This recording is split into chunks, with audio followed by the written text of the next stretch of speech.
guess it'd be good if I turned the screen in the right direction.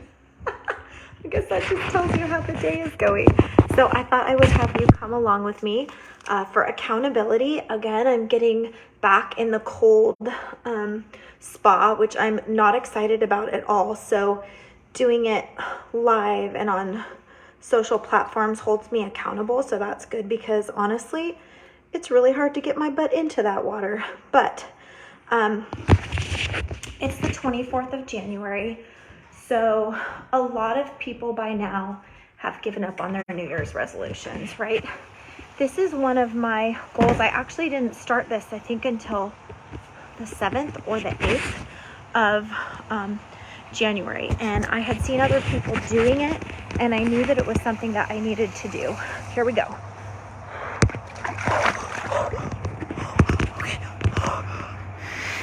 Okay, I'm in. And honestly, it is really good for recovery, but it gives you so many natural endorphins, and it's a mental push for myself. And I knew that I needed that.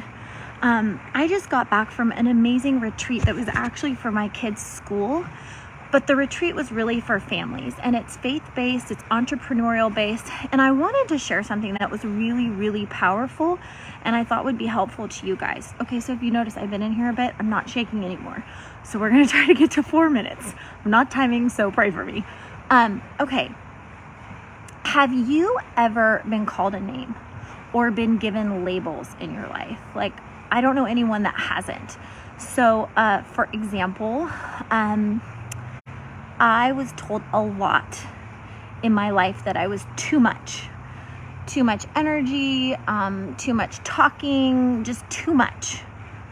I was told a lot in my life that I was a goody two-shoes, or I loved Jesus too much, especially when I transferred to public school. I got that a lot, goody two-shoes. I got called a prude a lot because I was pure and trying to be a good girl, which, true story. I became a cheerleader in high school because I was a gymnast and I got too tall. I was about 5'3" by the time high school started. I also didn't know a lot of kids going from a private school that was a very small class size to a public school. So I thought, well, I'll be able to make friends because I'll, be around these kids in the summer and preparing. And that was true.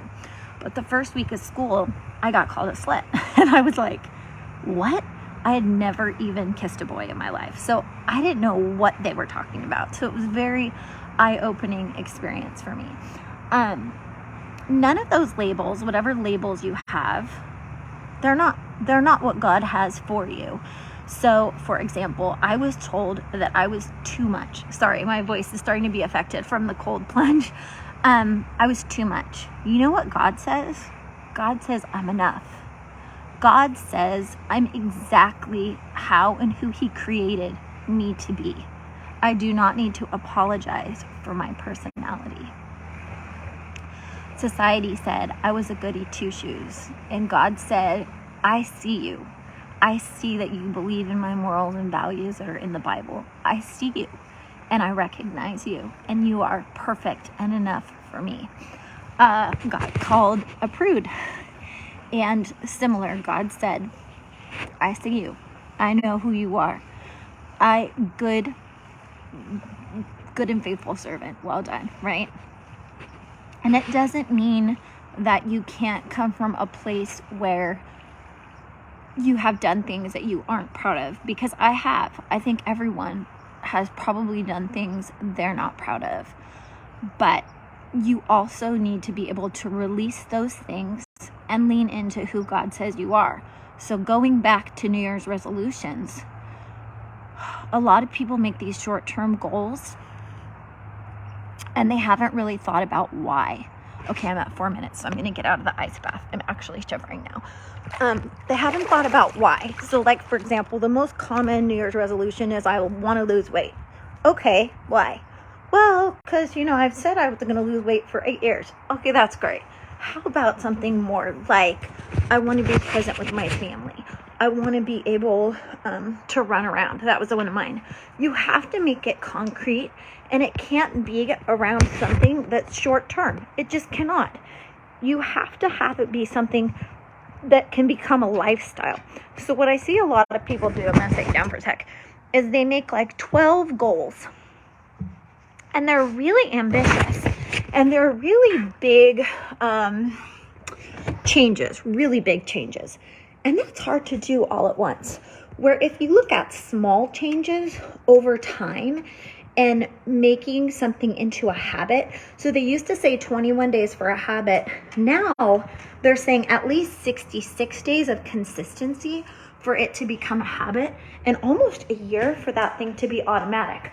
So if you're trying to eat better or exercise or build your business, you need to put in place a checklist or an accountability person, a discipline, like here's one for our family, of our schedule, to help you be successful, because you're going to wake up on day 13 and not want to do it. For me, I think this is day 17 or 18. I did not want to get in that cold ice hot tub, you guys, but I did it. And now I'm going to feel fantastic the rest of the night, right? So you need to put things in place to help you. So maybe it's a timer on your phone.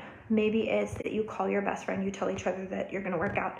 Maybe it's first thing when you sit at your desk, you do the thing you're avoiding, like calling your potential biggest client ever, following up with them, adding value to them. You've got to do the things that you don't want to do first and get them out of the way. So if you are struggling with your New Year's resolutions, I want you to change that. And I want you to sit and think about, where would I like to see myself a year from now? If I could visualize my future self, what does that look like? A year from now, 5 years from now. Okay, a year from now, I'm going to take a small chunk of that and I'm going to make a 90-day goal. A 90-day goal. And I want you to reach out to somebody and tell them what your 90-day goal is. And then I want you to check in with them every single week. And every 2 weeks, you need to look at it and reevaluate. Am I on track? Am I hitting it? Is there something else that I need to do because this isn't realistic, or it was way too easy, or maybe I need to check in with you every day? You need to be able to refine it and adjust, focus on one area. If you want to share what that area is, I would love to hear that. For me, it's these stupid ice baths. And really consistency, because it's helping me level up in all areas of my life, which is really important. And for me, it's also doing the harder things in my business first thing in the morning, because it's really easy for me to avoid them. And then guess what? I don't do them. So I have accountability, I have structure, all the things that I'm encouraging you to do, I also have in place. All right, go get after it.